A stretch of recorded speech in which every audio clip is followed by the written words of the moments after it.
السلام علیکم ورحمۃ اللہ۔ الحمد للہ وکفا وسلام علی عبادہ الذین اصطفیٰ، اما بعد۔ اللہ تعالیٰ نے جو دین ہمیں عطا فرمایا، دین اسلام، اس میں بڑی وسعت ہے، اور وسعت اس لیے رکھی گئی ہے کہ اب قیامت تک کوئی نیا دین نہیں آئے گا، بس یہی دین ہے۔ آپ صلی اللہ علیہ وآلہ وسلم نے جو کرتا زیبتن فرمایا، اس میں چست آستین بھی تھی، یعنی یہاں بٹن لگے ہوئے کف بھی تھے۔ اب اگر کوئی شخص یہ خیال کرے کہ کف لگا ہوا بٹن پہننا گناہ ہے تو یہ غلط ہے۔ البتہ اکابرین کی سنت یہ ہے، اکابرین کا طریقہ یہ ہے کہ وہ بٹن والا نہیں پہنتے۔ اس سے یہ گمان ہے کہ رسول اللہ صلی اللہ علیہ وآلہ وسلم زیادہ تر جو کپڑے پہنتے، جو کرتا پہنتے، اس کا یہ حصہ کھلا ہوا ہوتا۔ بہت ساری چیزیں نیتوں، بلکہ پورا دین ہی نیت کے اوپر ہے۔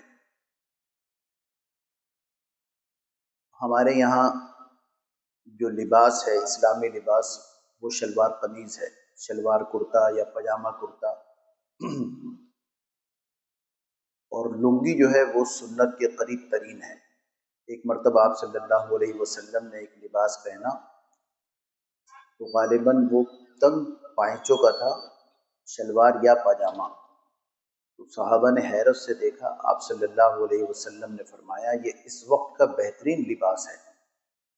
اس وقت کا لفظ لگا کہ آپ صلی اللہ علیہ وسلم نے گویا کہ یہ بتایا کہ قیامت تک نہ جانے کتنے لباس آئیں۔ اب میرے دوستو یہ بتائیے کہ ویسٹ میں، فار ایسٹ میں، سینٹرل ایشیا میں جو ممالک ہیں، ان کا تو لباس کرتا پاجامہ نہیں ہے، وہاں پر بھی مسلمان ہیں۔ تو اب قاعدہ کلیہ بتا دیا گیا کہ تنگ لباس نہ ہو، اور پاجامہ ہو، ٹراؤزر ہو، لنگی ہو، تہبند ہو، یہ آزار ٹخنے سے اونچا رہے مردوں کا، یہ بتا دیا قاعدہ۔ آپ صلی اللہ علیہ وسلم نے پیدل اور اونٹ پر سفر حج کیا۔ اب اگر کوئی شخص یہ نیت کر کے کہ میں تو سنت طریقے سے حج کرنا چاہتا ہوں، وہ یہاں سے چل دے پیدل، تو ہو سکتا ہے موت واقع ہو جائے، مینا نہیں آئے گا، کیونکہ اس وقت کے حالات کچھ اور تھے، اب کے حالات کچھ اور ہیں۔ قاعدہ بتا دیا کہ جب تم سواری پر سوار ہو، بسم اللہ پڑھو، سیدھا پاؤں سواری کے اوپر رکھو۔ تو اب اگر کوئی جہاز میں بھی جا رہا ہے تو جہاز کے اندر پیر سیدھا رکھے، بسم اللہ پڑھے، اور پھر سواری کی دعا پڑھ لے، سبحان الذی سخر لنا ھذا، جو دعا ہے۔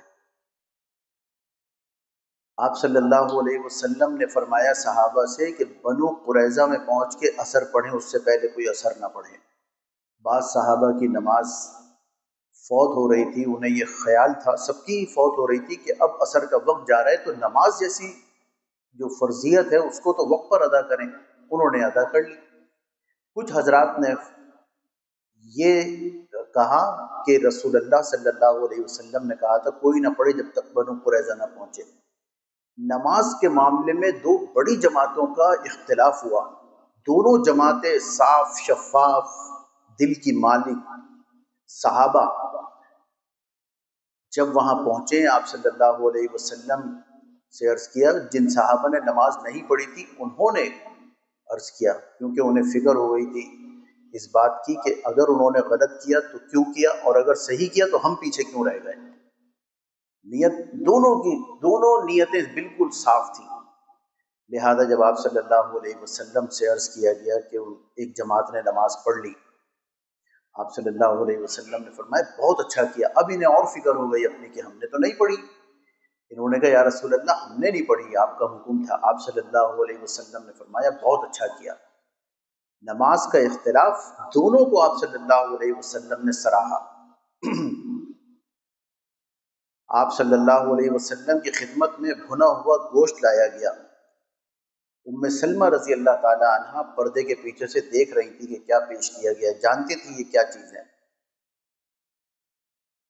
تو بعض صحابہ سے کہا کہ بتاؤ رسول اللہ کو کیا کھلا رہے ہو۔ آپ صلی اللہ علیہ وسلم سے بتایا گیا کہ یہ کوہ ہے، وہ ایک جانور ہوتا تھا جو حلال تھا۔ آپ صلی اللہ علیہ وسلم پیچھے ہو گئے، کہا یا رسول اللہ آپ نہیں کھائیں گے کہ نہیں؟ پھر ایک صحابی نے عرض کیا یا رسول اللہ کیا حرام ہے؟ آپ نے فرمایا نہیں، ہم کھا لیں، جس کی رغبت ہو کھا لیں۔ اور صحابہ نے اس دسترخوان پر بیٹھ کر کھایا ہے۔ بعض صحابہ پیچھے ہٹ گئے کہ جب رسول اللہ نہیں کھا رہے تو ہم بھی نہیں کھائیں گے صلی اللہ علیہ وسلم۔ میرے دوستو، یہ باتیں بتانے کا مقصد یہ ہے کہ کسی چیز کے اوپر اتنی سختی کے ساتھ عمل کرنے کے لیے پائیدان پہ پیر نہ رکھ دیں کہ بس اب یہ کر رہا ہے تو اب یہ گیا، ایسا نہیں ہے۔ سب سے پہلی پرکھ دل کے اندر ہے، انما الاعمال بالنیات۔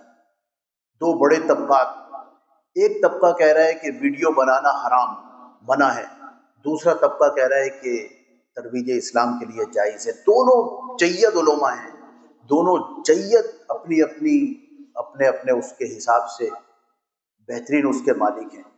ایک بزرگ کی خدمت میں بیٹھا ہوا تھا تو سود کے مسئلے پہ ایک صاحب نے یہ کہا کہ حضرت ایک طبقہ کہتا ہے کہ یہ بینکنگ جو ہے یہ ناجائز ہے، دوسرا طبقہ کہتا ہے کہ گنجائش ہے۔ حضرت نے اتنا نپاتولہ جواب فرمایا، فرماتے ہیں کہ جس کی طرف تمہارا رجحان زیادہ ہے وہ عمل کر لو، انشاءاللہ جنت کا راستہ ہے۔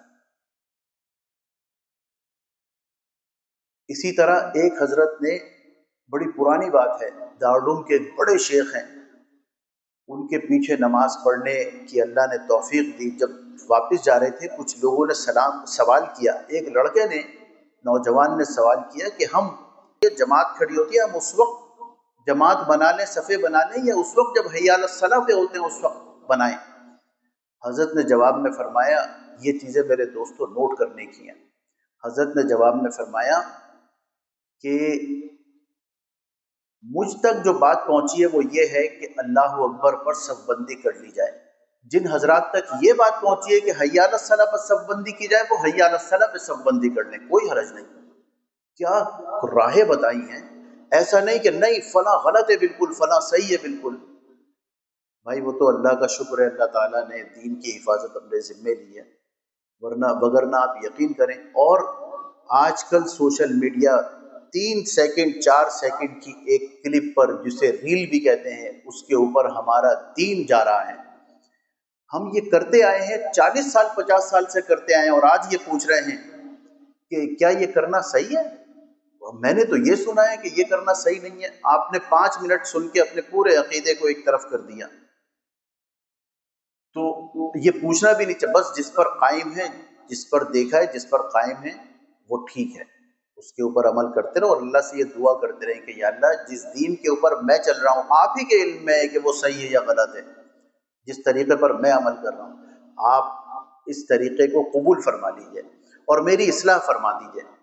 میں جو عمومی طور پہ یہاں پر عرض کرتا ہوں کہ بحث مباحثے کا رجحان نہ ہو، کوئی بحث کرنے کی ضرورت نہیں ہے۔ بحث کرنے سے بڑا نقصان ایک یہ ہو سکتا ہے کہ آپ اگر اپنی بات پہ ڈٹے ہوئے ہیں، دوسرا بھی اپنی بات پہ ڈٹا ہوا ہے، دوسرا کہیں یا آپ کہیں حد سے باہر نہ نکل جائیں کہ بجائے اس کے کہ کوئی نیکی حاصل ہو، ثواب ہو، اور الٹا گناہ سر نہ لگ جائیں۔ اس لیے ہم نے دیکھا ہے، میں نے دیکھا یہاں مفتی صاحب بیٹھے ہوئے ہیں، ان سے جب کوئی بات کرتا ہے یہ اپنی بات بتا کے، اور دوبارہ جب کوئی بات کرتا ہے تو یہ گردن جھکا کے کہتے ہیں ہاں صحیح ہے، ٹھیک ہے، کیا کریں، یہی ہے طریقہ، بس ٹھیک ہے۔ اس لیے میرے دوستو یہ چند تمہیدی باتیں تھیں۔ آپ صلی اللہ علیہ وسلم نے ایک دعا سکھائی ہے ہمیں، اللہم اعنی بالعلم، اے اللہ علم کے ذریعے میری مدد فرمائیے، وہ علم عطا فرما دیجئے جس سے میری بھی اصلاح ہو اور میرے ذریعے دوسرے لوگوں کی اصلاح ہو۔ اللہم اعنی بالعلم وزینی بالحلم، اور مجھے مزین کر دیجئے، تراش خراش کر کے مجھے بہترین حلم والا بنا دیجئے، حلم کے ذریعے تراش خراش کر دیجئے میری۔ گاؤں میں بنی اسرائیل کی قوم میں ایک عورت روٹی بنا رہی تھی۔ روٹی ایک مقام پہ ایسے موقع پہ ہوتی ہے کہ اگر اس کو چھوڑ دیا جائے تو جل جائے گی، اور اگر اسی وقت اتار دیا جائے تو کچی رہے گی۔ اس کا بچہ رو رہا تھا، بل بلا رہا تھا، یہ روٹی چھوڑ نہیں سکتی تھی۔ اس نے وہاں سے اپنے بچے سے مخاطب ہو کے کہا اسکت یا بنیا ان ربی حلیم، چپ ہو جا اے بچے، ہمارا رب بھی بہت زیادہ بردبار ہے، برداشت کرنے والا ہے، تجھ میں وہ صفت کیوں نہیں آئی کہ تو برداشت کرے؟ اللہ تعالیٰ نے اس قوم پر عذاب کا ارادہ فرما لیا تھا، فرشتوں کو بھیج دیا تھا، یہ فرشتے عذاب لانے والے تھے وہاں پر، جو بھی قسم ہو عذاب کی۔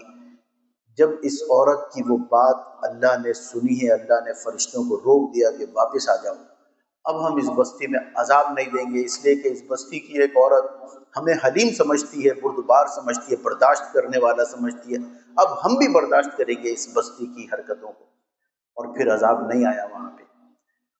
تو حلم کے ذریعے اللہ ہمیں تراش خراش کر دے۔ 40 سال آپ صلی اللہ علیہ وسلم مکہ میں رہے، 40 سال کے بعد نبوت ملی۔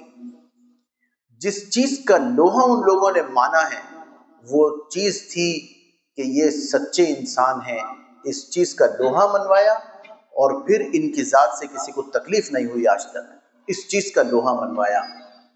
تو یہ حلم تھا آپ صلی اللہ علیہ وسلم کا۔ وَزَيِّنِّي بِالْحِلْمِ وَأَكْرِمْنِي بِالتَّقْوَىٰ، اور اے اللہ تبارک و تعالیٰ مجھے تقوی کے ذریعے سے عزت عطا فرما دیجئے۔ میں جب تقوی کے اوپر آؤں، میں جب آپ کی بات ماننے آؤں، میں جب آپ کی راہ پہ چلنے آؤں، تو میرے سامنے کوئی مجھے بے عزت نہ کرے۔ آج آپ پائنچہ اٹھا کے شریعت کے مطابق چلیے تو اکثر لوگوں کو یہ کہتے ہوئے سنا ہے کہ کیا پانی میں کیا نیچے کیچڑ ہو رہی ہے جو پائنچہ اٹھایا ہوا ہے؟ نہیں میرے دوستو، وَأَكْرِمْنِي بِالتَّقْوَىٰ، اور اے اللہ مجھے عزت عطا فرمائیے جب میں تقوی کی زندگی پر آؤں۔ وَجَمِّلْنِي بِالْعَافِيَةِ، اور مجھے جب تک آپ نے زندگی دی عافیت کے ساتھ رکھیے، ایسی کوئی بیماری نہ ہو جو خدا نہ خواستہ مجھے پریشان کر دے، ہاتھ پاؤں سلامت رہیں، آنکھیں ٹھیک رہیں، کان ٹھیک رہیں، شوگر ایسی نہ ہو، بلڈ پریشر، کوئی بھی بیماری مجھے نہ ہو۔ جملنی بالعافیہ، اس دعا کو عربی میں یاد نہ اردو میں کریں، اللہم اعنی بالعلم وزینی بالحلم واکرمنی بالتقوی وجملنی بالعافیہ، کوئی چیز اس میں چھوڑی نہیں ہے رسول اللہ صلی اللہ علیہ وسلم نے۔ تو یہ باتیں میرے دوستو اللہ تعالیٰ ان کے اوپر ہمیں عمل کرنے والا بنا دے، اور ایمان اور جو یقین کی کیفیت اللہ ہم میں دیکھنا چاہتے ہیں وہ کیفیات ہمارے اندر ودیت فرما دیں۔ آمین۔ وآخر دعوانا الحمدللہ رب العالمین۔